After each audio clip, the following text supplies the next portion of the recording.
యో నమస్తే everyone, welcome back to another video.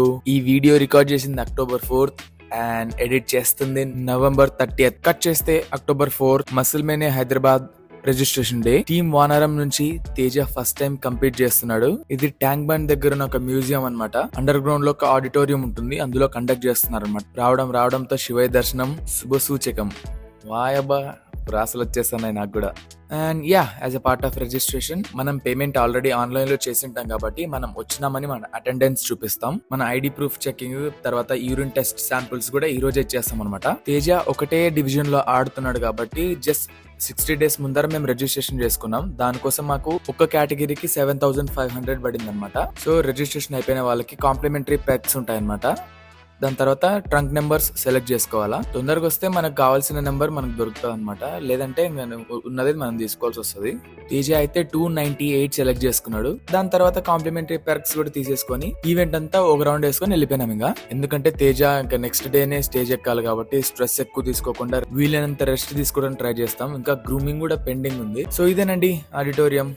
రేపు మన తేజ దీనిపైన ఎక్కబోతున్నాడు అనమాట. స్టేజ్ పైన ఎక్కడ నిల్చోవాలి, స్పాట్ లైట్ ఎక్కడ ఉంటుంది, ఎక్కడ నుంచి ఎట్లా రావాలి అండ్ చిన్న చిన్న కరెక్షన్స్ ఉంటే కూడా చేసేసుకున్నాం. ఎందుకంటే బెంగళూరులో విశ్వ ఆడినప్పుడు కూడా చాలా మంది మిస్టేక్ చేసినారనమాట. ఈసారి కూడా చేసినారు, అందుకోసమే మనం ముందుగానే డీటెయిల్ చేసుకొని పెట్టుకుంటాం. ఇంకా అయిపోయింది, పోయి రెస్ట్ తీసుకోవడానికి ఇంకా రూమ్ కి వెళ్ళిపోతున్నాం. So day 2 of muscle mania Hyderabad. Early morning 10:30 వరకు ఈవెంట్ దగ్గర ఉండమని చెప్పినారు. 11:30 అవుతుంది. మామూలే కదా, ఈవెంట్స్ అన్నాక డిలే అవుతా ఉంటాయి. సో ఈవెంట్ స్టార్ట్ అయ్యేటప్పుడు ప్రెస్ మీట్ తో స్టార్ట్ అవుతుంది అనమాట. ఈవెంట్ ఎట్లా జరగబోతుంది అవన్నీ డీటెయిల్ చేస్తారు. మన సైడ్ నుంచి ఏమైనా క్వశ్చన్స్ ఉన్నా కూడా మనం డైరెక్ట్ అడగచ్చు అనమాట. నేనైతే ఒక గట్టి క్వశ్చన్ అడిగినా, దట్ నేచురల్ బాడీ బిల్డింగ్ షోలో ఎన్హాన్స్డ్ బాడీ బిల్డర్స్ జడ్జెస్ లాగా ఎట్లా వస్తారు, అండ్ ఇది ఆడిటోరియం పైన బ్యాక్ స్టేజ్ అనుకోండి. ఇంకా సో ఇక్కడే అందరూ ట్యానింగ్ వేసుకుంటారు, రెస్ట్ తీసుకుంటారు.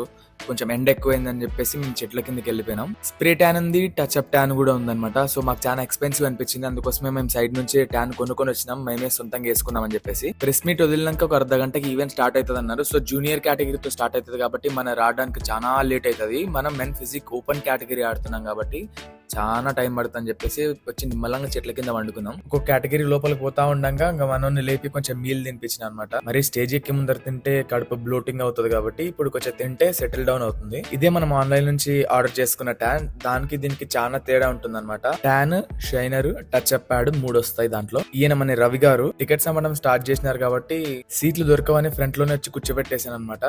ఈయన ఒక టికెట్ స్పాన్సర్ చేసినాడు. కోచ్ అయినా ఎవరైనా సరే టికెట్ తీసుకొని లోపలికి పోవాల్సిందే. హాఫ్ ఆఫ్ ద కేటగిరీస్ అయిపోయినాయని చెప్పేసి ఫస్ట్ ఒక బేస్ కోట్ వేద్దామని స్టార్ట్ చేసినాం. తర్వాత పంపప్ చేసుకొని మళ్ళీ సెకండ్ కోట్ కంప్లీట్ గా వేసేసుకుంటాం అనమాట. మనమే వేసుకోవడం కాబట్టి కొంచెం ఈజీగానే ఉంటది, కానీ చూసుకొని వేసుకోవాలి. ప్యాచ్లు వేసుకోకుండా ఈక్వల్ గా డిస్ట్రిబ్యూట్ చేసుకోవాలా. ఆల్మోస్ట్ మన కేటగిరీ వచ్చే టైం అయింది, అందుకోసమే second round of tanning.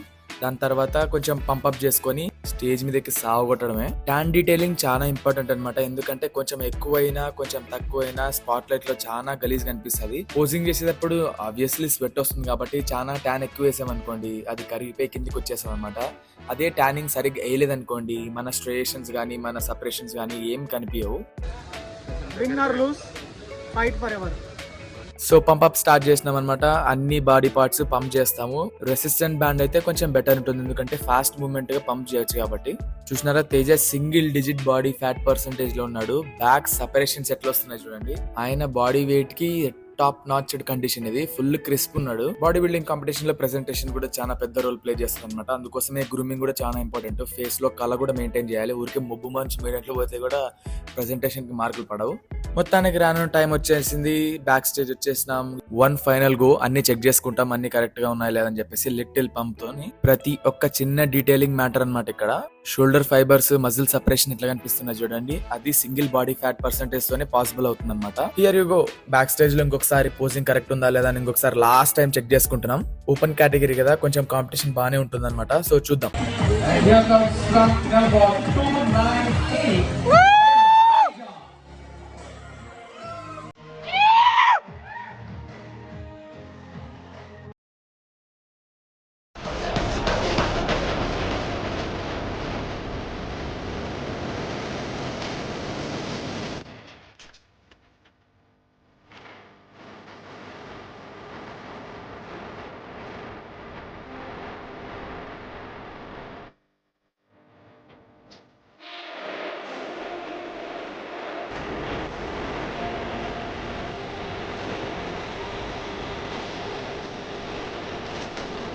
And luckily top 2లో వచ్చేసామన్నమాట. అందరూ అక్కడ మనమే గెలుస్తాం అనుకున్నారు. ఎందుకంటే మనవాడు చాలా క్రిస్పీగా ఉన్నాడు. అతని ఆపోనెంట్ కొంచెం సాఫ్ట్‌గా ఉన్నా గానీ కొంచెం సైజ్ ఉంది అండ్ గుడ్ సిమెట్రీ ఉంది అతనికి. బ్యాక్ స్టేజ్‌లో కూడా అతనికి కాన్ఫిడెన్స్ లేదు. ఎందుకంటే మనవాడి కండిషన్ చూసి వాడు సైలెంట్ అయిపోయాడన్నమాట. బట్ మనకు సెకండ్ ప్లేస్ ఇయ్యడం జరిగింది. It's okay. Will take it. వేరే వాళ్ళలాగా మనం కాంట్రవర్సీ చేయమన్నమాట. నెక్స్ట్ టైం మంచి ప్యాకెట్స్ తో వచ్చి వాళ్ళ నోర్లు మూపించి వాళ్ళు ఎట్టి పరిస్థితుల్లోనూ వేరే వాళ్ళకి ఛాన్స్ ఇయ్యనీయకుండా మనమే డామినేట్ చేయాలని ట్రై చేద్దాం. Till then see you. Thanks for watching.